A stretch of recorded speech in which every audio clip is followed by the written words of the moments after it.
Bonjour, bienvenue sur tutomaster.com. Dans ce tutoriel, nous allons prendre ensemble le HTML, les bases d'Azure, pas de prérequis nécessaires. Donc si vous savez comment créer une page web localement et la mettre en ligne, c'est déjà ça, c'est bon. Sinon, je vous invite à visualiser le tutoriel sur tutomaster.com, créer un site web, où j'explique comment créer localement une page web et la mettre en ligne afin qu'elle soit accessible aux internautes. Donc sinon, vous pouvez toujours faire ça après, bien sûr. Pour l'instant, dans ce tutoriel, nous allons entrer dans le vif du sujet, c'est-à-dire le langage HTML, et nous allons détailler un petit peu tout ça. Donc, en utilisant votre éditeur HTML, vous créez une nouvelle page HTML. Donc si vous utilisez Dreamweaver, vous avez ou la plupart des éditeurs HTML le font aujourd'hui. Vous voyez, c'est le code HTML standard, donc vous avez ce code par défaut. Si on analyse vite fait ce qu'il y a dedans, vous pouvez voir que ces deux premières lignes dans le type HTML utilisé ainsi que la version. Nous avons un bloc head. Par bloc, je veux dire balise ouvrante, balise fermante. Et ce qu'il y a dedans, c'est en fait le contenu du bloc head. Ce qu'il y a entre les balises title, c'est en fait le contenu de la balise title. Et la balise body. Donc avant d'entrer dans le détail, c'est-à-dire expliciter ce qu'il y a entre les balises head et body, on verra d'abord ces deux lignes. Donc, vous devez savoir que l'HTML est maintenant dans sa version 5. Donc, la syntaxe à utiliser, heureusement pour vous, c'est juste ça, doctype HTML. Et pour l'HTML, ici, on peut laisser ça comme ça, sinon on pourrait mettre un lang égale fr. Je crois que c'est ça. Ouais. Bon, au cas où vous vous rappelez pas, ben, bien sûr, vous avez le réflexe, il y a un réflexe à faire. Google, HTML5, petit tour sur Wikipédia. Là, vous avez le doctype à utiliser pour le HTML et pour le HTML5. Donc, voilà. Ce qu'il y a entre les balises head, c'est au fait des balises spécifiques à la page, mais qui n'agissent pas directement sur l'affichage. Alors ça, je veux dire par exemple la balise title, ce qu'il y a dedans, c'est en fait le titre de la page. Alors, si utiliser des balises description, on va donner une description à la page, on va inclure des liens vers des liens des fichiers JavaScript ou CSS, mais cette partie n'agit pas directement sur l'affichage. Tandis que la balise body, ce qui sera entre les balises body, agira directement sur l'affichage de la page, à savoir les paragraphes, les titres, le contenu, les tableaux, etc. Tout genre de contenu. Donc pour commencer, on enregistre déjà. Pourquoi attendre? Si on visualise notre page, on regarde, voilà, il n'y a rien. Ce qui est normal parce qu'on n'a rien fait, on n'a rien ajouté entre les balises body. Et là, nous avons toujours notre titre, document, son nom. Donc, si on modifie ce qui est entre les balises title, normalement, on verra une modification au niveau du titre. Par exemple,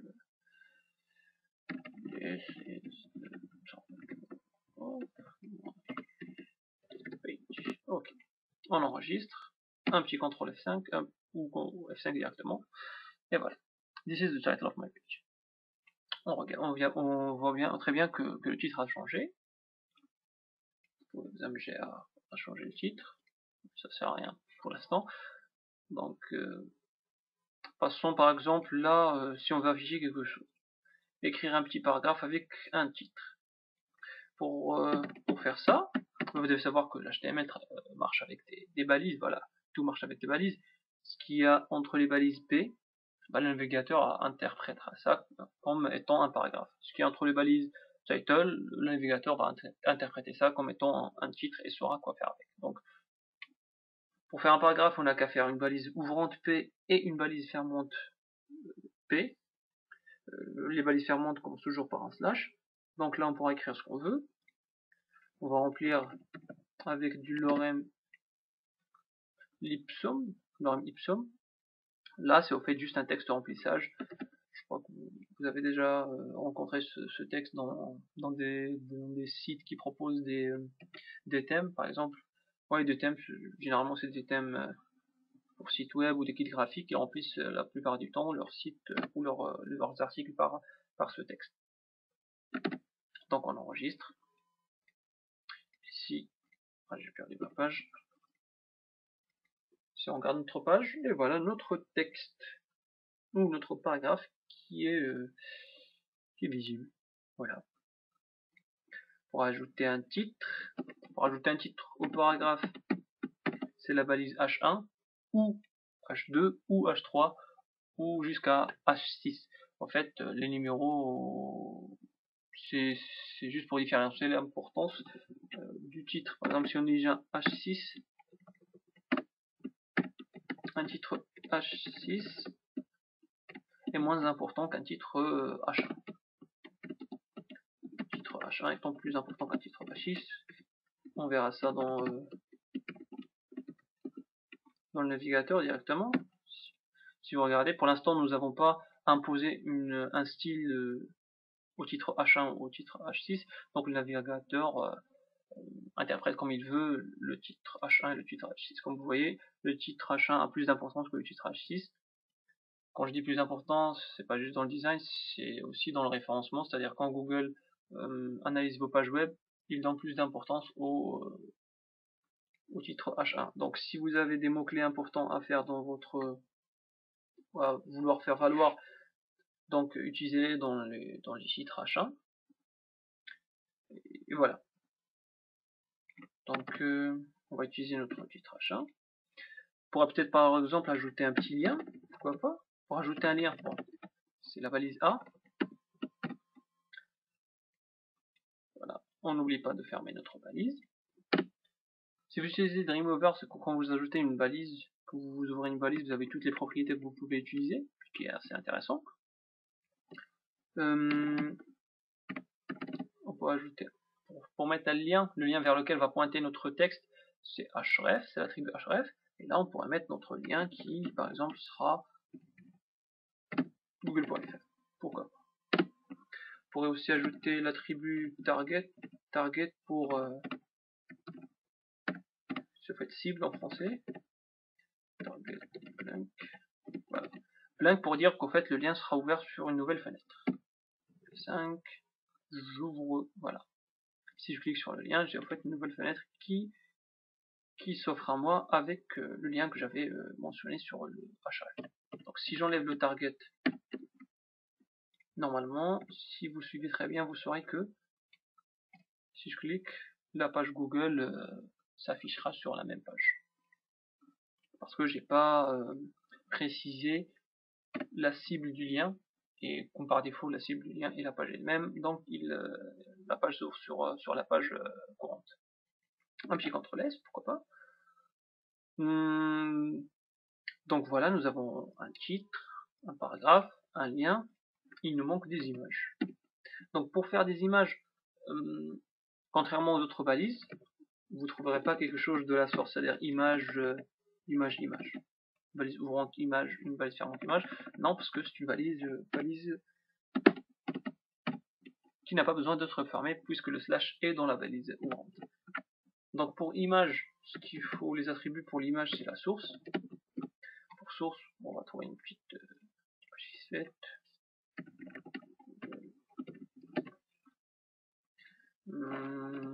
Par exemple, là, je sais pas moi, je pourrais sortir au début, image. Ouais, pourquoi pas. Petit CTRL C, un petit CTRL V, voilà.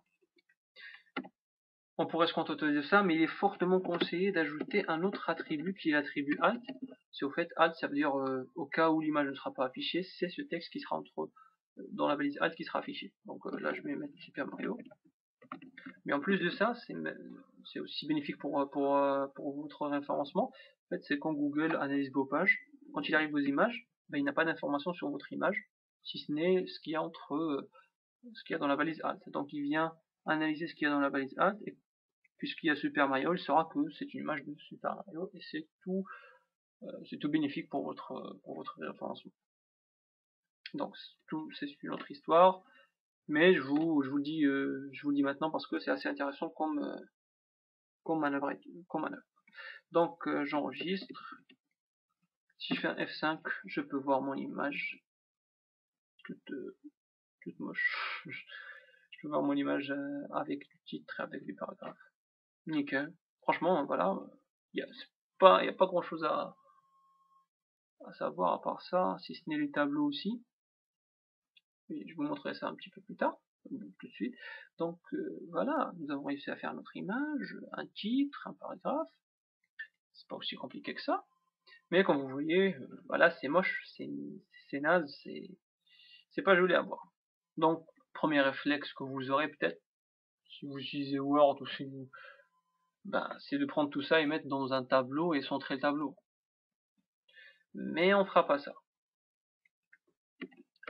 Ou bien on va le faire, et après on vous montrera comment utiliser la bonne méthode. Parce que la méthode des tableaux n'est plus pas à la mode, mais n'est plus adoptée parce qu'il y a des méthodes meilleures aujourd'hui qui est le CSS. Donc le premier réflexe qu'on aura à faire, c'est par exemple créer un tableau. Pour créer un tableau, c'est la balise table. On ferme notre balise. Pour table, on va ajouter par exemple border égale à 1 pour dire qu'en fait les bordures vont être égales à 1. Voilà. Et on va ajouter des lignes. Des lignes CTR. Et les colonnes CTD. Donc là, normalement, on aura un tableau avec une ligne et une colonne. J'enregistre, je fais un contrôle et voilà. CTRL 5 et j'ai mon tout petit tableau. Je pourrais par exemple mettre tout ça ici. CTRL S. Voilà. C'est déjà ça. Ensuite, avec un aligne égale center, j'enregistre. Voilà, il est centré, mais j'ai pas précisé la taille du tableau, ce qui fait que le tableau prend toute la largeur de l'écran. Pour la largeur, c'est 8. Je mets par exemple un petit 700. Pourquoi pas. Que j'enregistre et je fais un F5. Et voilà. Donc nous avons un tableau avec de 700 pixels de largeur avec le contenu dedans. Voilà, c'est assez simple comme méthode, mais on va pas utiliser ça puisque c'est pas bien. Nous allons faire du CSS, parce que le CSS, c'est le plus adopté aujourd'hui, c'est la solution à adopter pour la mise en page et la mise en forme de votre texte et de votre site et de votre page web. Les tableaux sont plutôt plus utilisés dans l'affichage des informations, récupérer depuis des bases de données, ce genre de trucs, ou pas, peut-être qu'on pourra utiliser aussi là du CSS, mais bon. L'utilisation des tableaux dans ce cas n'est pas très appropriée, donc nous allons utiliser du CSS. J'enlève tout ça. Ok, CTRL S. Donc nous voici arrivés au CSS. Donc pour l'HTML, je crois que pour l'instant c'est ce qu'il y a de bon à savoir. Des images, avec des images et du titre et du H1, on pourra faire un truc. Vous pouvez toujours bien sûr chercher et regarder plus les balises HTML, comme ça vous saurez les fonctions de chaque balise. Mais pour l'instant, on se contentera de ça. Nous voici arrivés au CSS. Donc, par exemple, comment marche déjà le CSS? Le CSS, c'est au fait, nous créons des divisions dans notre site. Et pour ces divisions, nous donnons un identifiant spécifique. Et pour ces identifiants, nous donnons des propriétés de mise en page spécifiques pour ce bloc. Donc, et après, les propriétés qu'on a adoptées à ce bloc seront interprétées par le navigateur.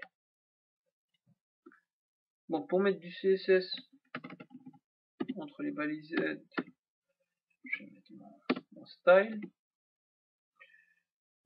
Type, c'est du texte CSS. Et je vais faire mon style. Voilà. Donc, ce que j'aimerais faire? On va centrer tout ça. D'accord, on va centrer tout ça avec du CSS et non pas du HTML, à savoir des tableaux. Ce que je vais faire, je vais créer une division. Pour créer une division, intuitivement, div, que je ferme, bien sûr, voilà, div. Essayer d'avoir ce réflexe de faire des tabulations pour pouvoir, voilà, là je peux me repérer pour dire que voilà, pour ce div, j'ai cette balise fermante qui est au fait de ça, et pour ce H1, là c'est pas vraiment nécessaire puisque c'est pour contexte, mais bon. Donc voilà. Comme je vous ai dit, pour une division, nous devons donner un identifiant. Je vais donner un identifiant à cette division en mettant id égale cote, plutôt guillemets, ou double cote, ce que vous voulez. Container, pourquoi pas. Voilà, j'enregistre. Donc, cette division avec l'id container contient tout ça. Si j'enregistre et que j'actualise, bien sûr, j'aurai rien. Voilà, il n'y a rien qui se passe. Pourquoi? Parce qu'on n'a pas encore dit à ce bloc qui est container quelles sont tes propriétés, comment tu vas être affiché, quelles sont les couleurs adoptées, etc. Nous n'avons encore rien fait. Donc pour le faire, nous allons entre les deux balises style ou style en anglais, je mets un Alt 3 pour mettre le dièse. Container. Voilà. J'ouvre des accolades et c'est là que je mets des propriétés. Là aussi, il faudra lire un petit peu sur les propriétés CSS parce qu'il y en a des centaines et des centaines, comme les balises HTML. Donc il y a plein de sites qui offrent ça. Mais pour l'instant, on va essayer de voir un petit peu le maximum. Donc, ce que nous voulons faire, c'est donner une taille à notre bloc. D'accord. Width. Notre bloc sera de, par exemple, 800 px. J'enregistre. Donc, ce que j'ai dit à mon bloc d'identifiant container, qui est celui-là, tu auras la taille ou la largeur 800 pixels. Voilà. Comme vous voyez, il n'y a pas de bordure, il n'y a rien du tout parce que j'ai pas mis la propriété bordure à la division. Donc il fait juste ce qu'on lui dit. Ce qui est bien compris. Donc voilà, nous avons rétréci un petit peu la taille de notre bloc. Mais il faut qu'on le centre. Donc d'accord. Donc pour le centrer, eh ben, il n'y a pas une propriété genre aligner center. Ça n'existe pas en CSS. Voilà. Malheureusement, ça aurait été facile. Donc, la petite astuce pour faire ça, c'est au fait, c'est prendre ce bloc et mettre des marges à gauche et des marges à droite. Du fait que les marges à gauche soient égales aux marges à droite. Comme ça, nous aurons un équilibre entre les pixels de gauche et les pixels de droite, ce qui va créer le centrage de notre division. Donc, pour faire ça, je mets un margin pour marge, margin left, je mets auto, et un margin right, je mets auto. Là, ce que j'ai dit, c'est d'affecter automatiquement la marge gauche et la marge droite. Ce qu'il va faire, c'est qu'il va affecter, comme vous le voyez, il va donner la même valeur de gauche à celle de droite. Et ce qui crée le centrage de notre division. Et voilà. Mais ceci ne marchera pas si on n'avait pas mentionné la largeur de notre bloc. Si on fait un CTRL S, comme vous voyez, voilà. Nous avons le bloc sur tout ce qui s'étale sur toute la largeur de notre page. Donc voilà, ça c'était juste pour le texte, pour le centrage de notre bloc. Passons par exemple à autre chose. Si on veut par exemple, comme je vous ai dit tout à l'heure, nous n'avons pas contrôlé l'affichage de notre achat. Là, le navigateur fait ce qu'il veut avec. Donc il affiche comment il veut. Ce qu'on va faire, c'est que pour lui dire d'agir sur le H1, je mets juste H1, voilà, pour la balise H1. Lui, il saura. Je fais H1, voilà, H1. Pour H1, par exemple, je veux un texte de taille 14. Je fais un font size 14 px et j'enregistre.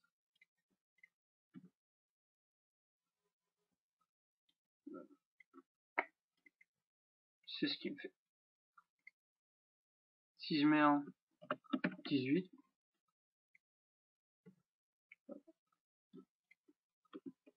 un 22, voilà. Donc c'est nous qui contrôlons en fait le texte ou la taille du texte. On pourra aussi contrôler sa couleur en mettant font color. Qu'est-ce qu'on pourrait mettre? On va mettre du petit bleu.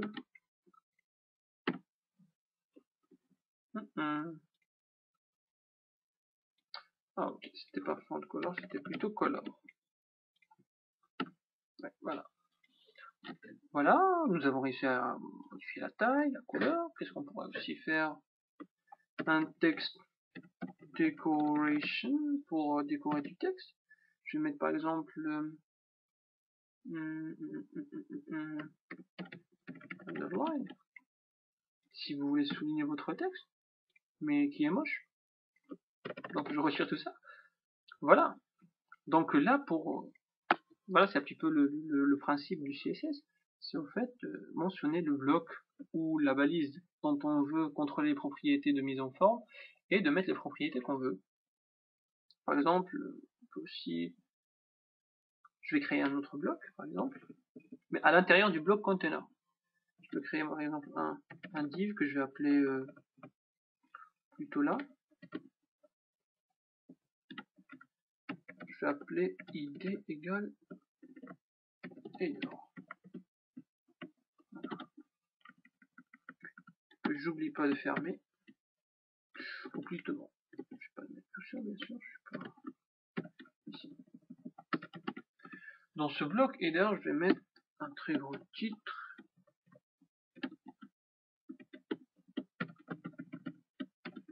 Header.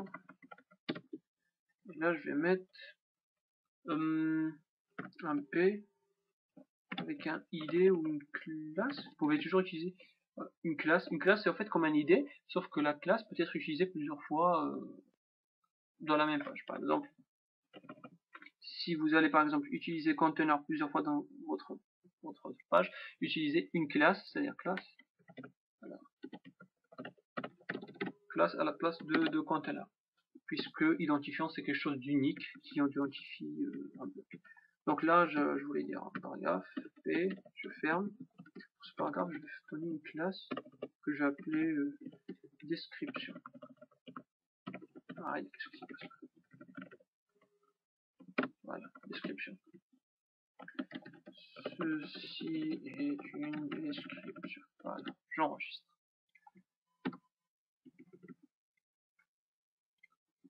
Donc, pour agir par exemple sur le P, le paragraphe, qui est à la classe description. Ce que je fais, c'est en fait la même chose, sauf que là, il s'agit d'une classe, donc je fais pas de dièse, mais je fais un point. Description. J'ouvre les accolades. Là, je peux choisir par exemple color. Je mets... Qu'est-ce qu'on pourrait mettre?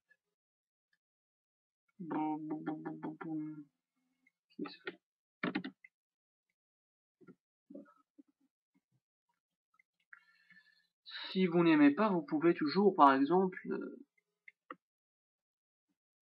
utiliser notre couleur. Mais bon, on va laisser ça comme ça. Donc voilà, on agit spécifiquement sur le paragraphe de type description, donc ça n'a pas affecté. Donc, et si je mets description,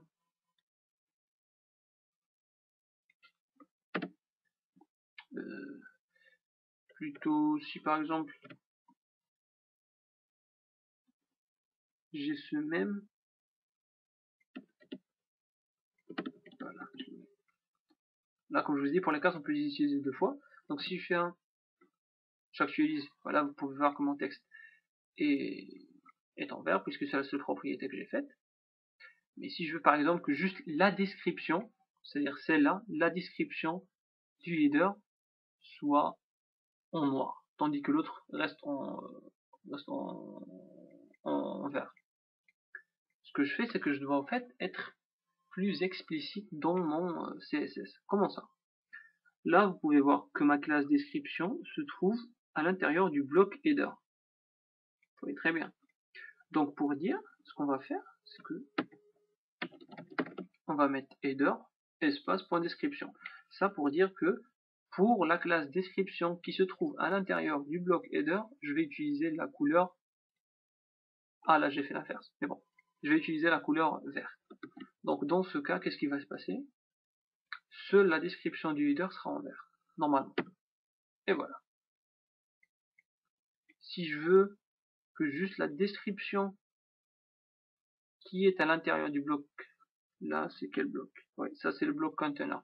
Donc si je mets ici container, point description, normalement les deux descriptions, c'est-à-dire les deux paragraphes qui ont la classe description seront colorés en vert, puisqu'ils sont dans le même bloc.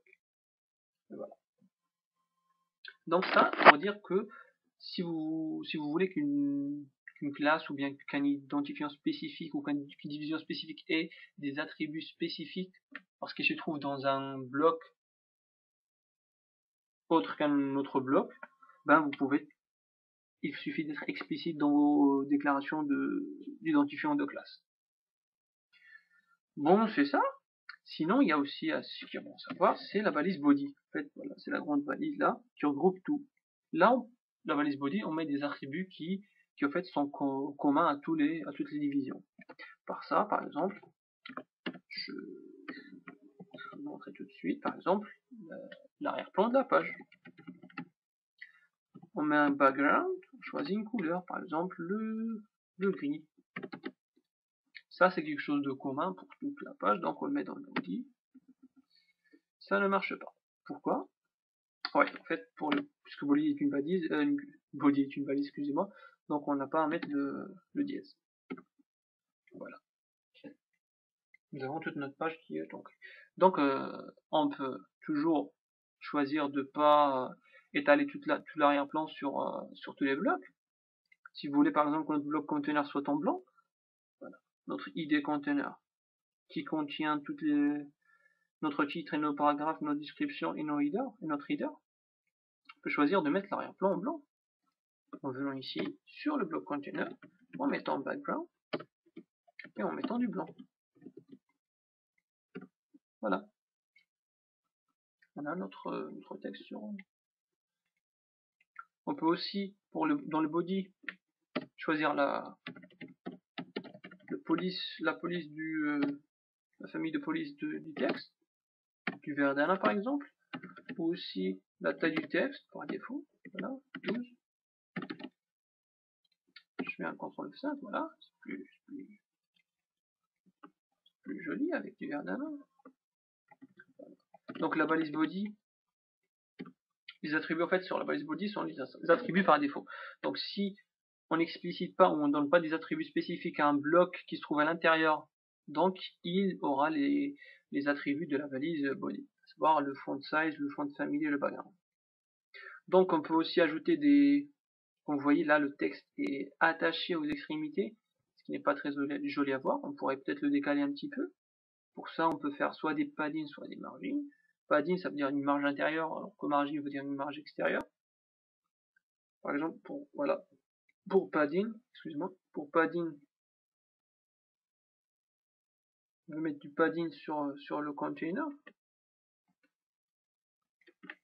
Qui voilà. Padding. Au fait, pour les attributs margin ou padding, il y a un raccourci qui est padding tout court. On pourrait par exemple l'expliciter en mettant padding left 5 pixels, padding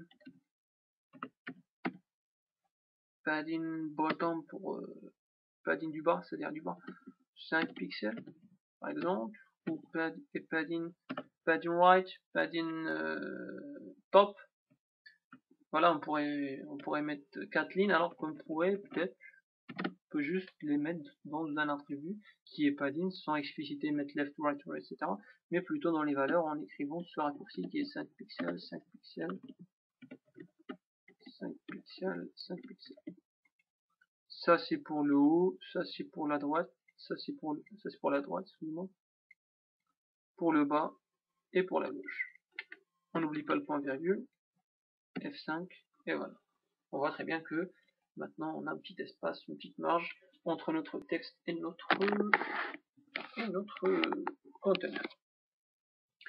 Donc voilà, vous pouvez vous amuser à faire ça, mettre en forme votre texte.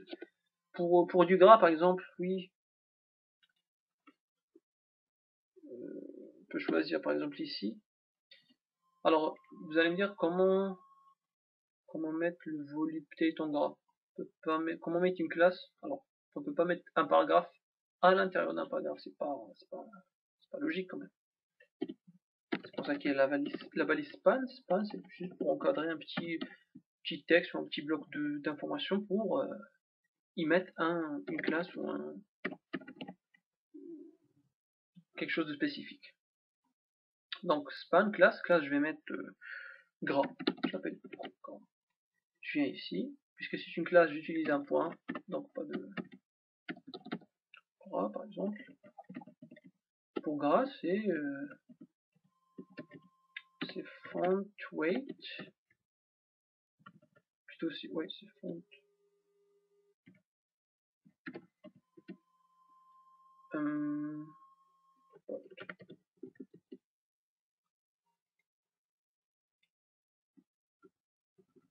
Ça, non, c'est pas ça.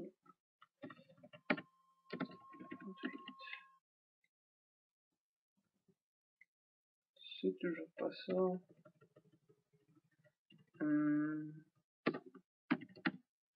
On va régler ça tout de suite. Si c'était son font weight, c'est bien font weight. Bold.